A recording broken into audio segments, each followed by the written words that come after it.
Look at that face. It was an amazing fight last night. The technique that Islam put on your boy JDM. Yeah. Us JDM fans have been cursed with the curse of the face of round 4 JDM. Yeah, in his corner, dude. Demoralized, dude. It was like a harrowing experience witnessing what he did, controlling him in that way. It's humiliation. It really is. Well, his face almost looked like, the beginning of the fight. I was like, man, JDM looks mad. He looks pissed. He looks like he knows he's in for a war, right? He knows he's going against one of the GOATs of this time. And come round 3, 4, even the 5th one, I felt like he was opening up presents for Christmas and he didn't get the toy he wanted. Like, he felt sad. He felt like something was wrong, right? Like something was wrong. He was flat-footed, not getting off, not using that crisp boxing. And Islam did a great job of not allowing JDM to scramble, not allowing him to be able to, he would get on this post like this, and then Islam would reach across and do 2-on-1, just basic wrestling and pull him off that 2-on-1. But I thought it was an amazing fight. I thought it was a great fight. I know a lot of people out there thought it was you're lying. You're lying. You are lying.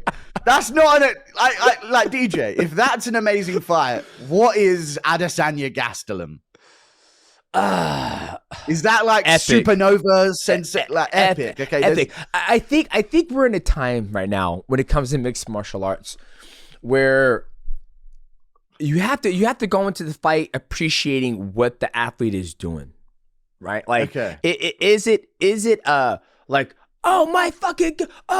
is it Carlos Prates versus Leon Edwards? No, it's not. Is it Charles Oliveira versus Ilya Topuria? No, it's not. Even those fights were ended quickly. Obviously Leon Edwards versus Carlos Prates got to the second round, but I have a appreciation for the way he went about doing it and being able to just dismantle somebody who beat the bricks off of Bilal Muhammad, right? So was it am I going to rewatch it and be like, God damn, this fight was fucking amazing. Oh my God. No. But I think it's on the note of an amazing of like how he was so technical, being able to put JDM on his back over and over and over again. I can meet you in the middle at great performance. Let's just, you know what? Let's just put our hands together. It was a great performance. But it wasn't a great fight because JDM got dominated, and that doesn't make for a great fight. Like, he got held on the ground for 5 rounds. I think Makhachev threw 0 significant strikes in round 5. And I know that he was like in moments cranking JDM into discomfort, but we never saw him jump a guillotine, a dash choke, really locked in where he rolled for it, or go for an arm at any point, or at one point he attempted like a straight arm lock on Jack, and it wasn't really there. It almost like I don't think it was a great fight, to be honest with you. It was a great performance from Makhachev, but my great fight is like, I'd give Merab Umar is a really good fight. Like, that's a solid fight because they're both going back and forth. They're scrambling. There's moments. There's twos and throws.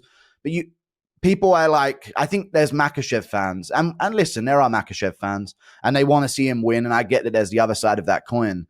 But to say it's wow, you can be happy for his victory. You can be happy for his performance.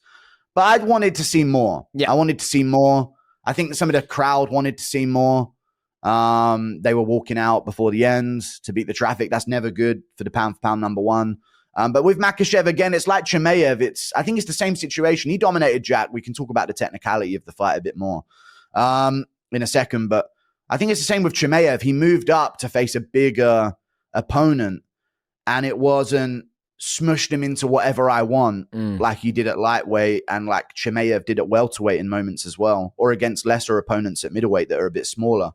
But when they fought someone bigger, the bigger opponent can survive where the smaller opponent can be manipulated into things. Like, he could manipulate Jack away from what JDM wanted. Yeah. But he couldn't manipulate him into what he wanted. Like, he couldn't just force him into a dash choke, or then the scramble would occur and maybe he'd lose position. Who knows? So instead, he just kind of just took away everything Jack wanted, got wrist control every time he tried to post up, cramped him up on the ground every time he tried to get posture.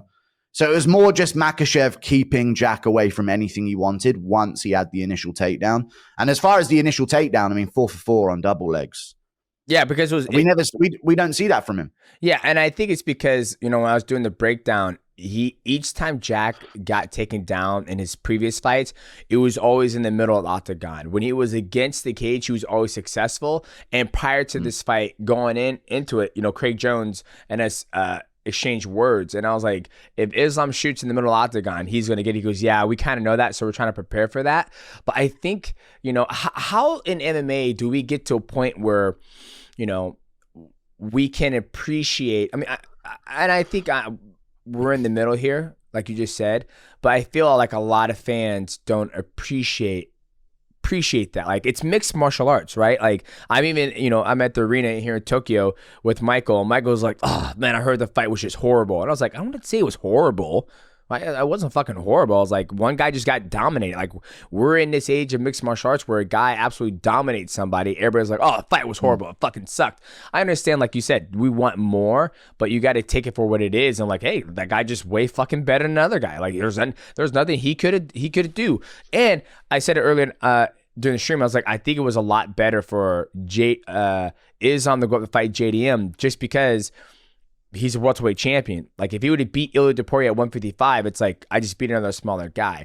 Granted, I don't think the fight would have gone like that, or maybe it would have, but, Islam would be more just competitive. I think 155 Makhachev he'd be more competitive there. At 170, it's like, again, lighter man skill. It is lighter man skill. Lucas Tracy recently re-retired for the second time in his career. But this might bring him back. Another lighter man skill situation. Where the guy moving up just has this technical advantage over the guy at the higher weight class because he's been in a tougher talent pool in his original weight class to grind through the lightweight regional scene at 155 and to go through the unranked area of the lightweight division, all of the names that you had to go through of like this college wrestler, this jiu-jitsu black belt, ADCC this, I mean, like Davey Ramos and Chris Wade, and you come up against these specialist styles, Thiago Moises, who has jiu-jitsu. Whereas at welterweight, it seems like it's more like Prates, he smokes and he drinks and he's powerful. Yep. It's not like there's this well-funded, like even Michael Morales, he has Olympian parents, but still there's not like that like it's not the same as it is at lightweight, I mean, with how the foundations of these guys, even Jack's a teenager who picked up MMA and is a fucking scrapper. Yep. And he gets by, but at lightweight, you have to be an Oliveira or a Makhachev or a Habib, and then the exception is McGregor, but he's like the one in a million does it because he just has this different thing about him or whatever. You know what I mean? Yeah. Well, that's why I said mixed martial arts is the easiest sport to become a world champion in, because you can have deficiency somewhere and you meet somebody who's like, oh, dude, you can't wrestle? Oh, perfect. I just take you down and put you on your back and take you off your post over and over. And like you said, they don't have that depth of knowledge of the martial arts side of it, right? Like you said, Charles Oliveira started doing jiu-jitsu when he was fucking a kid, and he's done jiu-jitsu his whole entire life, and then list just goes on to those guys. I never looked at it that way though. Like, when you think about that, how you just said, like, the talent pool at 155 from the beginning that Islam went through was way tougher. And when you said that, like, I don't know what Bilal Muhammad's background is. I don't know what Leon Edwards' background is. Kamaru Usman, wrestler, right? Before Kamaru Usman, I think it was Tyron Woodley, wrestler. And look what they did on their, they got to the championship. You're naming champions here. Yeah, exactly. Whereas to name people with this background at lightweight, I can point to unranked guys, that are outside the top 15. But Bilal had a college background in wrestling, I'm sure. He wrestled at school. Yeah. But it's different. The potency of their credibility is different for sure. Yeah. Well, and wrestling doesn't start. Yeah, and I think that wrestling doesn't start. It's not like they're wrestling when they're 5, 6, 7, right? They start wrestling, oh shit, I'm in middle school. I don't want to play basketball. I'll start wrestling where, like you said, I'm sure, when we had Islam on, he started, training when he was in like I think elementary. That's what they do over in Dagestan, right? So, but I think it was a great fight from Islam, taking out your boy JDM. And I like JDM. I think he's great. I think he does a lot of good stuff, but I just think he could not answer for the 2 to 3 years at Dagestan. You good? And they invited Craig Jones over there as well to show him how the jiu-jitsu needs to work. Yeah, he might need 4 to 5 years in Dagestan. I'll be honest with you. It's not 2-3 years might not be enough in Dagestan. And DJ, I can't meet you there. I know that you're different. You love the art of the sport. Like Makhachev to you is like this, like, oh my God, he's such a great martial artist. And I love that as well. And there is a part of me that's doing that. But when it's 6 hours building up, and I've been waiting for this for months, and I've seen my little JDM go from the regional scene all the way up until this moment, and now it's his time to shine. And then it's like it's humiliation. This is the worst way to lose. We found it out. This is the worst fucking way to lose. This was Chimaev DDP part 2. Yeah. Same dynamic for me as a fan. Same dynamic in terms of a Caucasus fighter moving up a weight class to wrestle a guy who's big, tough, scrappy. You know what I mean? Mm-hmm. And it was basically the same dynamic. And it's the worst fucking way to just KO him in the first round, man. Yeah. I'll take that. I used to think that was the worst, right? When you think about fighting, like, oh, just don't get slept out cold in the first round. That'd be really bad. Or don't get submitted early. That'd be terrible. Yeah. This is worse. Yeah. This is way worse. Because it was a moment where, like, JDM's on the ground. Maybe he hurt something in the fight. Like, maybe Makhachev manipulating him in that way, like cracked something in him or did something, but I felt like he was in pain in a position where he shouldn't have been in pain. Like, that's how bad it was of a smush, like a wet blanket where he's on him. And I can see JDM's face, like out the armpit of Makhachev trying to get space. And he's like, like that on the ground. Like that's such a bad look for 5 rounds to get smushed. It's the worst way to lose. We found it out. This is the worst way to be nullified and held for 5 minutes in whatever way, with a couple strikes mixed in or what. It's the worst. Put me out of my misery. Let me know I went out on my shield. Give me a hero's death. Don't just fucking prove that you could have your way with me for 25 minutes on live television. This is horrible. You know what I mean? This is horrific. Well, I bet Makhachev might have whispered, if we were in a cell right now, this would, you know what I mean? Like, that's the worst way to go, in my opinion. Yeah. But there you go. I think he did. The hardest thing is that I think if JDM would have wrestled up more, then I think he would have got captured in that darce that he hits everybody with. But each time JDM would get on that post, he would go 2-on-1, and then he would go back to his back and just be smushed, just be smushed. I would hope to think that maybe a month from now, JDM might come out and say, like, I had an injury in the camp.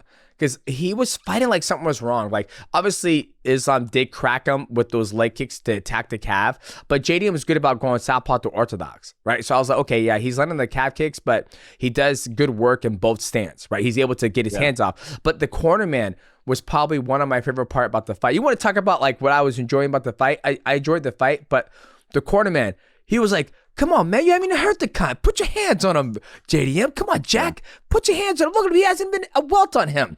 And I was like, man. I think he even said that in the corner. He said, take that fucking look off your face, or something like that in the corner.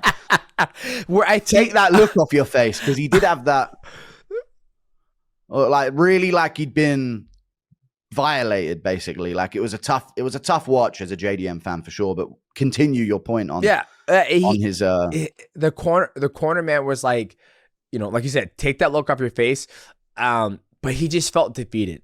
Like, he just felt defeated. Yeah. And at the very end of the fight, the one thing that I love is there's sportsmanship between them, right? Like, they separated, they looked at each other, and Jaden was like, yeah, you got me. Like, I had no answer for your skill set. Then they go over there and they talk to you, they shake hands with everybody. And I wish that, it pisses me off. You want to talk about, you get pissed off on stuff that happens. What pisses me off the most is that give JDM a chance to fucking address the fans. Give JDM, maybe JDM didn't want to do that, right? But I wanted to hear. They gave it to Zhang Weili. Similar fight. Yeah, exactly right. Oh, I don't want to start that fight, but we'll get to that fight next. That one's boring to you. Is that what we're hearing?